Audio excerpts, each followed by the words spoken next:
David, when we look back at your equivalent moment, I know you've interviewed some extraordinary people, you've travelled to some amazing places, but I'm guessing that the chance to interview Nelson Mandela just a couple of days after he came out of prison must be hard to beat. Yeah, that was a particularly good moment. I was working for a radio station called Capital Radio. We had put in the request for an interview, and they said suddenly that morning we got a phone call to say, be here in 10 minutes. Now, we were in Auckland Park.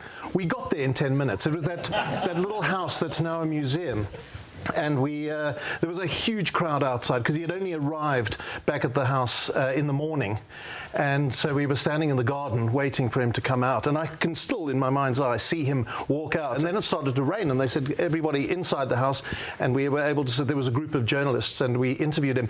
And I can't remember why, but they said to us, no cameras, because we were radio. But it wasn't that age where everybody's taking photographs.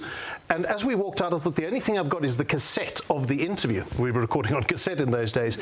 And so I thought, I need something else. So I gave him my reporter's notebook, and I said, I normally ask sports people for this, but will you sign my notebook? And he said, well, as a former boxer, I'll sign it. So he's written best wishes and compliments to David O'Sullivan, best wishes and compliments, N.R. Mandela, for Golighlagla, which he then stopped doing. And apparently it makes that piece of paper all the more important because he put the R in it. And then he gave it back to me, and I said, can you write the date and where we are? He said, sure, but why? I said, because one day everybody's going to have your autograph. I wanted to say Soweto and that date.